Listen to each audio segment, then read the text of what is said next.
এখন শুনবেন আজকের গুরুত্বপূর্ণ খবরের শিরোনাম। গাজার পথে গ্রেটা, যা বলল ইসরায়েল। পুতিনের সাথে বৈঠক না হওয়া পর্যন্ত যুদ্ধবিরতি চান জেলেনস্কি। পরমাণু হামলা ঠেকাতে আমেরিকার গোপন বাংকার, দাবি সাবেক মার্কিন কর্মকর্তার। ইউক্রেনকে সংযত করুন, বিমান ঘাঁটিতে হামলার পর যুক্তরাজ্যকে রাশিয়া। পাকিস্তান, তুরস্ক, চীনের ত্রিমুখী বিপদের আঁচ পাচ্ছে ভারত। নির্বাচন নিয়ে ভারতের মন্তব্যের প্রতিবাদ জানালো জামায়াত। গাজার পথে গ্রেটা, যা বলল ইসরায়েল। 22 বছর বয়সী সুইডিশ জলবায়ু কর্মী গ্রেটা থনবার্গ গত রোববার মেডোলিন নামক একটি নৌযানে চড়ে যুদ্ধ বিধ্বস্ত গাজার উদ্দেশ্যে যাত্রা করেছিলেন। নৌযানটি মূলত ফ্রিডম ফ্লোটিলা কোয়ালিশন FFC পরিচালিত। এতে গাজার সাধারণ নাগরিকদের জন্য জরুরি ত্রাণ সামগ্রী বহন করা হচ্ছে। এদিকে গ্রেটার গাজা অভিমুখে যাত্রার খবর ছড়িয়ে পড়ার পর ইসরায়েলের এক শীর্ষ সামরিক মুখপাত্র হুঁশিয়ারি দিয়ে জানিয়েছেন তারা গ্রেটার এই নৌযান গাজায় পৌঁছানো ঠেকাতে প্রস্তুত। ইসরায়েলি প্রতিরক্ষা বাহিনীর IDF মুখপাত্র ব্রিগেডিয়ার জেনারেল এফি ডেভরিন ব্রিটিশ সংবাদ মাধ্যম দ্য টাইমস অফ লন্ডনকে বলেন, এই ক্ষেত্রেও আমরা প্রস্তুত। সাম্প্রতিক বছরগুলিতে আমরা যে অভিজ্ঞতা অর্জন করেছি সে অনুযায়ী কাজ করব। তবে ইসরায়েল কী ধরনের পদক্ষেপ নিতে পারে সে বিষয়ে তিনি বিস্তারিত বলেননি। 2023 সালের অক্টোবর থেকে দখলদার ইসরায়েলের আগ্রাসনে রীতিমতো ধ্বংসস্তূপ ও মৃত্যুপরীতে পরিণত হওয়া গাজা উপত্যকার উপর টানা 90 দিনের বেশি সময় ধরে অবরোধ চালিয়ে আসছে। মূলত 2007 সাল থেকে অঞ্চলটি স্থল, জল ও আকাশপথে অবরুদ্ধ। পুতিনের সাথে বৈঠক না হওয়া পর্যন্ত যুদ্ধবিরতি চান জেলেনস্কি। রাশিয়ার প্রেসিডেন্ট ভ্লাদিমির পুতিনের সাথে বৈঠকের ব্যবস্থা না হওয়া পর্যন্ত নিঃশর্ত যুদ্ধবিরতির প্রস্তাব দিয়েছেন ইউক্রেনের প্রেসিডেন্ট ভলোদিমির জেলেনস্কি। তিনি জানিয়েছেন ইস্তাম্বুল, সুইজারল্যান্ড বা ভ্যাটিকানে যে কোনো দিন পুতিনের সাথে বৈঠকে বসতে প্রস্তুত ইউক্রেন। বুধবার 4 জুন তুর্কি বার্তা সংস্থা আনাদোলু এজেন্সি এক প্রতিবেদনে এ তথ্য জানিয়েছে। ইউক্রেনের রাষ্ট্রীয় বার্তা সংস্থা ইউক্রেইন ফর্মকে দেয়া বক্তব্যে জেলেনস্কি বলেন, রাশিয়ার বর্তমান প্রতিনিধি দল যুদ্ধবিরতির পক্ষে নয়। তারা সোজাসুজি জানিয়েছেন এটি দুই দেশের শীর্ষ নেতাদের বিষয়। তাই আমরা প্রস্তুত দিচ্ছি নেতাদের বৈঠকের আগে যুদ্ধবিরতিতে যা হোক। আমি মনে করি আমাদের আন্তর্জাতিক অংশীদাররাও এতে সমর্থন দিবেন। তিনি বলেন, ইউক্রেনের পক্ষ থেকে সোমবার থেকে শীর্ষ বৈঠকের আয়োজন করা সম্ভব। তিনি সম্ভাব্য স্থান হিসেবে ইস্তাম্বুল, ভ্যাটিকান ও সুইজারল্যান্ডের নাম উল্লেখ করেন। পরমাণু হামলা ঠেকাতে আমেরিকার গোপন বাংকার, দাবি সাবেক মার্কিন কর্মকর্তার। হঠাৎ যদি পরমাণু হামলা হয়, শহরের পর শহর যদি কেঁপে ওঠে শত্রুর পারমাণবিক বিস্ফোরণে, এমন বিপদের কথা মাথায় রেখে মার্কিন যুক্তরাষ্ট্র গোপনে বিশাল একটি ভূগর্ভস্থ বাংকার নেটওয়ার্ক তৈরি করেছে বলে দাবি করেছেন দেশটির এক প্রাক্তন সরকারি কর্মকর্তা ক্যাথরিন অস্টিন ফিটস, যিনি 1989 থেকে 1990 সাল পর্যন্ত প্রেসিডেন্ট জর্জ H.W. বুশ প্রশাসনের সময়ে আমেরিকান গৃহ ও নগরোন্নয়ন মন্ত্রকের সহসচিব ছিলেন।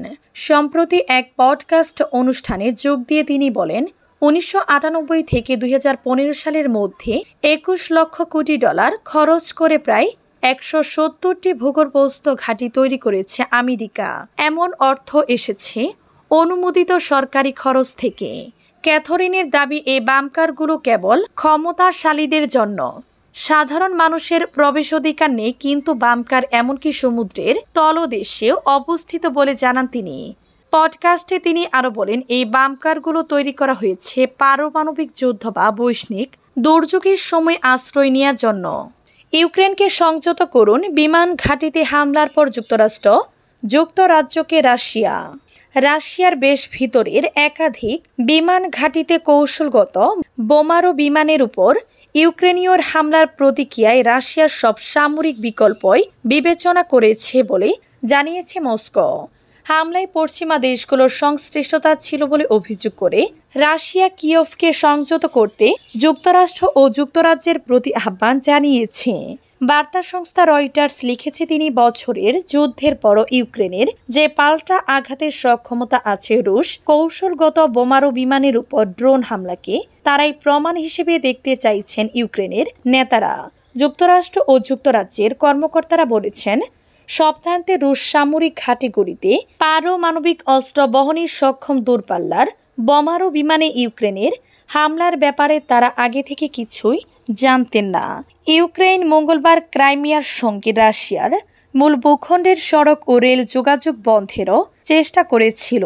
এর আগে কিয়েভ শনিবার যাত্রীবাহী ট্রেনের উপর একটি হাইওয়ে সেতু উড়িয়ে দিয়েছিল বলেছে রাশিয়া।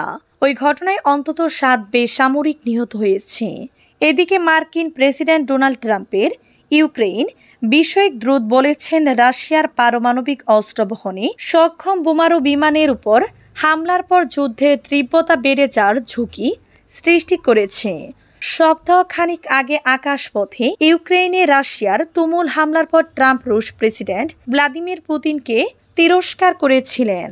উত্তেজনা বেড়ে যাওয়া ঠেকাতে ব্যবস্থা নিতে লন্ডন ও ওয়াশিংটনের প্রতি আহ্বান জানাচ্ছি আমরা। রাশিয়ার উপপররাষ্ট্রমন্ত্রী সের্গেই কিয়াভকভ এ কথা বলেছেন বলে জানিয়েছে বার্তা সংস্থা ইন্টারফক্স। যুক্তরাষ্ট্রের সঙ্গে রাশিয়ার সম্পর্ক ও অস্ত্র নিয়ন্ত্রণের বিষয় দেখভালের দায়িত্বে আছেন। সব বিকল্প টেবিলে রয়েছে, এটা আমাদের সামরিক বাহিনীর হাতে। ইউক্রেনের হামলার পর রাশিয়া কি প্রতিক্রিয়া দেখাতে পারে এমন প্রশ্নের জবাবে এমনটাই বলেছেন এ রুশ কর্মকর্তা। নির্বাচন নিয়ে ভারতের মন্তব্যের প্রতিবাদ জানালো জামায়াত। বাংলাদেশে দ্রুততম সময়ের মধ্যে নির্বাচন দেখতে চায় ভারত। দেশটির পররাষ্ট্র মন্ত্রণালয়ের মুখপাত্র রণধীর জয়সওয়ালের এই মন্তব্যের নিন্দা ও প্রতিবাদ জানিয়ে বাংলাদেশ জামায়াতে ইসলামী আজ শনিবার জামায়াতের ভারপ্রাপ্ত সেক্রেটারি জেনারেল মাওলানা এটিএম মাসুম এক বিবৃতিতে এ প্রতিবাদ জানান। জামায়াতের ভারপ্রাপ্ত সেক্রেটারি জেনারেল বলেন, গত বৃহস্পতিবার 29 মে ভারতের পররাষ্ট্র মন্ত্রণালয়ের মুখপাত্র রণধীর জয়সওয়াল এক সাপ্তাহিক সংবাদ সম্মেলনে বাংলাদেশে দ্রুততম সময়ের মধ্যে নির্বাচন দেখতে চায় ভারত মর্মে যে কূটনৈতিক শিষ্টাচার বহির্ভূত মন্তব্য করেছেন।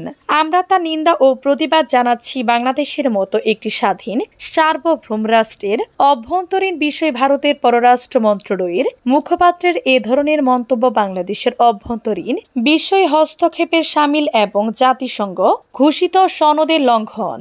বাংলাদেশের জাতীয় নির্বাচন কখন অনুষ্ঠিত হবে তা বাংলাদেশের সরকার ও জনগণই ঠিক করবে।